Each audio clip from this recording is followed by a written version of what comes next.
జాతీయ స్థాయి నాయకులు కూడా ఢిల్లీలో వాళ్ళు అడుగుతుంది ఏంటంటే, నువ్వు ఎలా పార్టీ నడిపావు?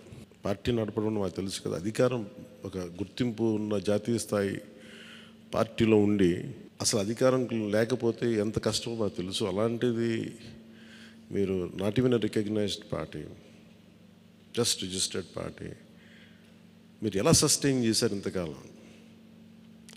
వాళ్ళకి నేను ఒకటే చెప్పాను, మేమంటే ప్రేమించే జన సైనికులు, వీర మహిళలు, జనసేన మద్దతుదారులు, వారి వల్ల మేము బలంగా నిలబడగలిగాం. ఒక తీర్మానం నా సైడ్ నుంచి ఏంటంటే, ఈ ఘన విజయానికి కారకులైన అంటే దశాబ్దంగా అన్ని ఒడిదుడుకుల్ని ఎదుర్కొంటూ దెబ్బతింటూ క్షేత్రస్థాయిలో అన్ని రకాలుగా ఇబ్బందులు పడుతూ మనకి మద్దతు ఇచ్చిన జన సైనికులకి, వీర మహిళలకి, జనసేన నాయకులందరికీ కూడా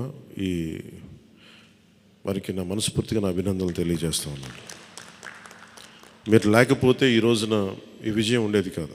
అలాగే ఈ విజయం అసలు మనం చేసిన పోరాటానికి ముగ్ధులై 2019లో తప్పు చేసాం, ఈసారి ఎట్టి పరిస్థితుల్లో మేము తప్పు చేయమని ప్రతి ఒక్కరూ ఒక 100 మందిలో కలిస్తే 100 మంది చెప్పేవాళ్ళు, ఒకళ్ళు కలిస్తే ఒకళ్ళు చెప్పేవాళ్ళు, ఏ మూలకెళ్ళి చెప్పేవాళ్ళు. ఈ రోజున మనందరికీ కూడా ఇంత భారీ మెజారిటీలు వచ్చినాయి అంటే మనల్ని నమ్మిన ప్రజలందరికీ హృదయపూర్వకంగా మన ఈ మీటింగ్ తరపు నుంచి నేను వారికి నా కృతజ్ఞతలు, అభినందనలు తెలియజేస్తున్నాను. మనకి వీ హ్యావ్ గ్రేట్ రెస్పాన్సిబిలిటీ. అంటే నేను మొన్నదాకా మాట్లాడుతున్నప్పుడు అదొక పొలిటికల్ రెటారిక్ అనిపించుకోవచ్చు, but I believed in that and I believe in that. అంటే we have to bring back accountability and politics. జవాబుదారీతనం తిరిగి రాజకీయాల్లోకి తీసుకురావాలి. గొడవ పెట్టుకునేటప్పుడు అంటే మనోహర్ గారు మేము చాలాసార్లు మాట్లాడుకున్నప్పుడు, cooperation and confrontation is a part of democracy.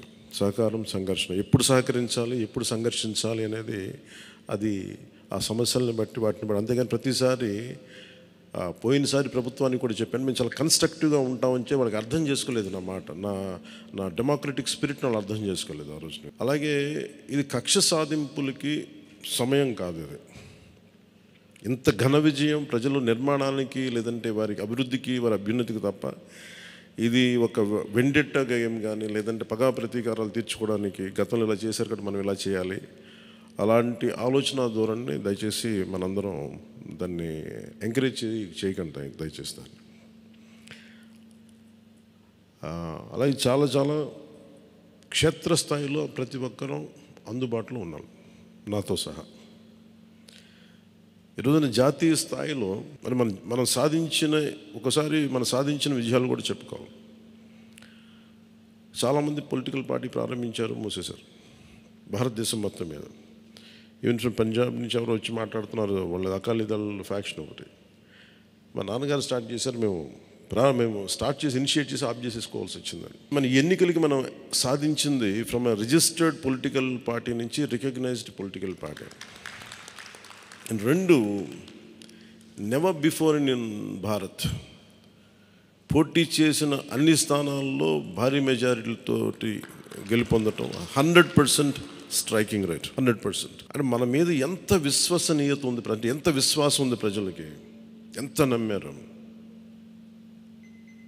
ఇది వాళ్ళు చేసి చూపించారు. 2019లో ఎలక్షన్లు అయిపోయిన వెంటనే మేము తప్పు చేసాం, మేము నీకు నిలబడతాం అని చెప్పి, అది ఈ రోజున మనకి మద్దతుగా నిలిచిన ప్రజలందరికీ కూడా ఇంకొక మారు చాలా చాలా ప్రత్యేకమైన ధన్యవాదాలు. అలాగే 2 పార్లమెంట్లు పెట్టాం. అంటే దాదాపు మీరు చూస్తే 2 పార్లమెంట్లు మనం ఇవి తీసుకుని దాదాపు ఒక 45 స్థానాల్లో మనం ప్రభావితం ఉన్నట్టు మనం ఖచ్చితంగా డైరెక్ట్గా.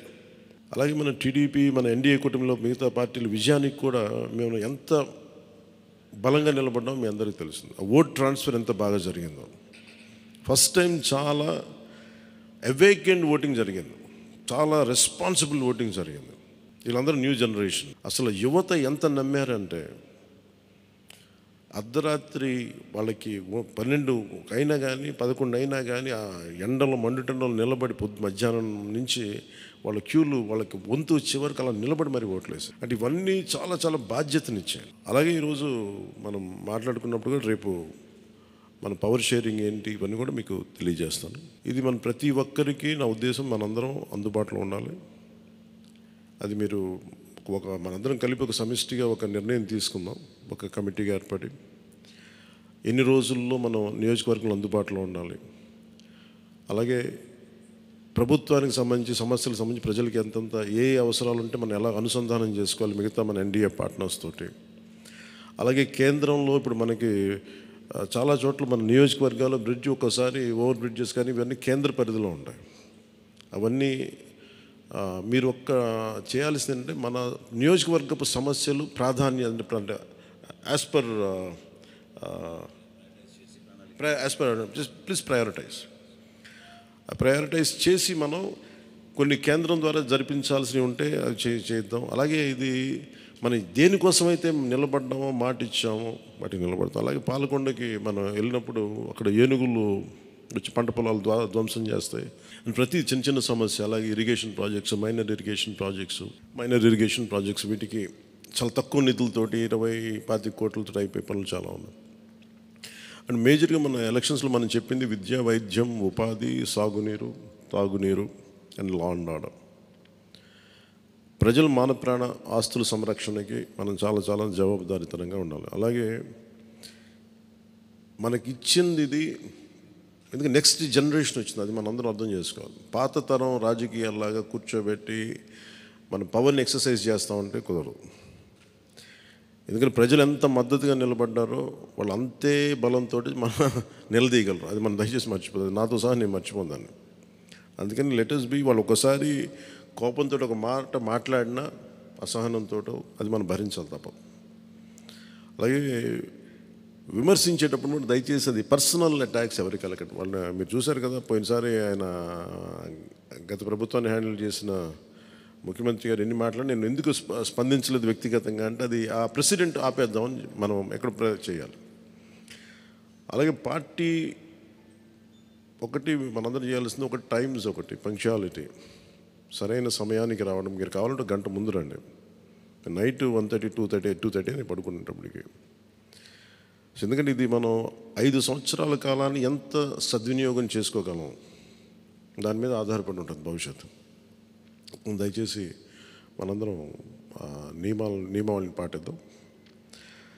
కొంత మనలో కూడా మనం వన్స్ ఇన్ ఎ వైల్ మనందరం కూర్చొని మేబీ ఓవర్ లంచ్, ఒక ఈవినింగ్ ఒక చాయ్ పే చర్చ లాగా ఏమేం చేయాలి. అలాగే మనం కూడా కొంత కలుపుగోలుతనం చూపించాలి మిగతా పార్టీలు, మన ఎన్డీఏ కానీ బీజేపీ, మన ఎన్డీఏ పార్ట్నర్స్ అందరికీ కూడా. అంటే మనం ప్రత్యేకించి మనం ఎక్స్క్లూజివ్గా ఉండకుండా అందరితో మమేకం అవ్వాలి. At the same time not losing our identity. అందుకని ఇవన్నీ దృష్టిలో పెట్టుకొని ఇప్పుడు మనం ఢిల్లీలో మనం చేసినట్టుగా మన ప్రధానమంత్రి గారి పేరుని నన్ను కూడా ప్రతిపాదించినట్టుగా ఈ రోజున రాష్ట్ర ఎన్డీఏ నాయకులు మనం ఎన్నుకోవాలి. మీ అందరికీ ఇంకొక మారు ధన్యవాదాలు తెలుపుకుంటాం. Thank you. జై హింద్.